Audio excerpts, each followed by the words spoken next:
Muammer Qəddafi 1942-ci ilin yazında Liviyanın Sirt şəhərindən 30 kilometr cənubda yerləşən Bədəvi çadırında doğulur. Əl-Qəddafi qəbiləsindən olan Çobanoğlu Liviyada mövcud quruluşun devrilməsini hələ uşaq yaşlarından planlaşdırmağa başlayır. Hökumət əleyhinə nümayişlər təşkil etdiyi üçün onu məktəbdən qovurlar. 1965-ci ildə Qəddafi Benqazidəki hərbi kolleci bitirərək leytenant rütbəsi alır. Daha sonra təhsilini və hazırlıq səviyyəsini artırmaq üçün Böyük Britaniyada hərbi akademiyaya daxil olur və 1967-ci ildə kapitan rütbəsi alır. O ilk populyarlığını da elə həmin il qazanır. 1967-ci ildəki 6 günlük müharibə zamanı öz tabelindəki hərbi birlikləri Liviya kralı 1-ci İdrisdən xəbərsiz Misir lideri Cəmal Əbdülnasirə kömək üçün göndərməsi ilə ərəb dünyasından məşhurlaşır. Muammer Qəddafi 1969-cu ildə dövlət çevrilişi etmək üçün xüsusi olaraq Əl-Qüds planını hazırlayır. Bu planın icrası bir neçə dəfə təxirə düşür. Nəhayət, Kral 1-ci İdris Türkiyədə müalicədə olmasına istifadə edərək 1 sentyabr 1969-cu il tarixində tabeliyində olan hərbi birləşmələrlə Benqazi, Tripoli və ölkənin digər şəhərlərində hərəkətə keçir. Onlar qısa müddət ərzində əsas hərbi və dövlət obyektləri üzərində nəzarəti ələ alırlar. Ölkədə Amerika hərbi bazalarına gedən yollar bağlanılır və gecə saat 2:30-da başlayan əməliyyat cəmi 2 saat ərzində uğurla başa çatdırılır. Verilən ilk qərarlardan biri təbii ki, monarxiyanın ləğv edilməsi olur.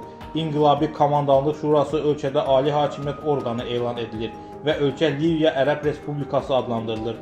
Qəddafi ilk digər qərarlarından biri də xarici təşkilatlara dəyməmək şərti ilə İngiltərə, ABŞ və İtaliya hərbi birləşmələrini, neft bazalarını, neft insarları almış şirkətlərini ölkədən çıxarmaq olur.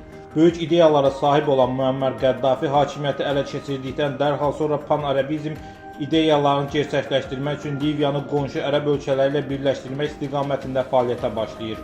1969-cu ildə Tripolidə Qəddafi, Misir prezidenti Cəmal Əbdülnasir və Sudanın baş naziri Cəfər Nimeyranın iştirakı ilə görüş keçirilir və onun nəticəsinə görə bu üç dövlətin birləşməsi ideyası öz əksini göstərən Tripoli xartiyası imzalanır.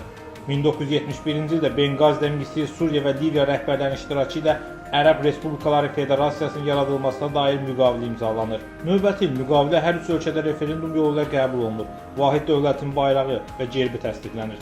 Lakin rəhbərlər arasında fikir ayrılıqları səbəbindən 11 noyabr 1977-ci ildə Ərəb Respublikaları Federasiyası ləğv olunur. Ona qarşı çıxan adamlardan istər ölkə daxilində, istərsə də xaricdə qisaslar alır. Dünyada böyük əks-səda yaradan qətllər törədir və bu haqda hətta açıq bəyanatlar verməkdən çəkinmir. Mənim xalqım düşmənini öz ölkəsində olduğu kimi xaricdə də cəzalandırmağa qadirdir, deyir. 1979-cu ildə ABŞ Liviyanı terrorizmə sponsorluq edən ölkələr siyahısına daxil edir. 80-ci illərin əvvəlində isə Liviya rejimini ən azı 45 ölkənin daxili işlərinə qarışmaqda ittiham edir. Qəddafi isə Washington Post qəzetinə verdiyi müsahibədə terrorçuları deyil, milli azadlıq hərəkatlarını dəstəklədiyini bildirir. Həmin müsahibədə o Nelson Mandelanı və sonradan Nambiya prezidenti olmuş Sam Nuymanı həmçinin Fələstin Azadlıq Təşkilatını dəstəklədiyini qeyd edərək, indi həmin şəxslərin Ağ Evdə rəsmi qəbul edilməsinə baxmayaraq, özünün hələ də terrorist hesab edilməsindən gileylənir. Qəddafinin ölkəsi qarşısında ən böyük xidmətlərdən biri odur ki, İtaliyanın 1911-1947-ci illərdə müstəmləkəsi olan Liviyadan üzr istəyib, əvəzində təzminat ödəməsinə nail olur. Liviyada yaşayan İtalyan və Yəhudilərin əmlaklarını əllərindən alaraq onları ölkədən qovur. Hündürlüyü sevməyən Qəddafi çadırda yaşayır. Maraqlısı budur ki, xarici dövlətlərdə rəsmi səfərdə olanda da o çadır qurdurur. 17 fevral 2011-ci il tarixində Benqazi şəhərində bir qrup insan həbs olmuş vəkil Fəti Tarbelin azadlığa buraxılması tələbi ilə aksiya keçirir. Liviya hökuməti bu tələbi dərhal yerinə yetirsə də aksiyaçılar evlərinə qayıtmırlar. Əksinə mağazalara, polis məntəqələrinə və digər obyektlərə hücum etməyə başlayırlar. Ona görə hökumət qüvvələrə güc tətbiq etməyə məcbur qalır. Bunun qarşılığında martın 18-də BMT təşkilatı 1973 saylı qətnamə qəbul edir. Martın 19-da isə artıq NATO təyyarələri Liviyaya zərbələr endirməyə başlayır. Bu hücum sonrasında 1,7 milyon insan Qəddafiyə dəstək üçün miting təşkil edir. Qəddafi onlara müraciət edərək deyir: "Mən heç vaxt Liviya torpağını tərk etməyəcəm. Qanımın son damlasına qədər vuruşacam və lazım gəlsə şəhid olacam.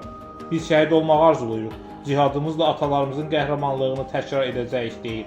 Liviya xalqının güclü müqavimətinə baxmayaraq, üsyançılar NATO'nun köməyi ilə Liviyanın son ümidi olan Sirt şəhərinə də soxulurlar. Bu zaman Sirt şəhərini tərk etməyə hazırlaşan Qəddafi NATO hərbi qüvvələrinin zərbələri nəticəsində ağır yaralanır və üsyançıların əlinə düşür. Onu vəhşicəsinə öldürürlər və Liviyada 42 illik Qəddafi hakimiyyəti başa çatır.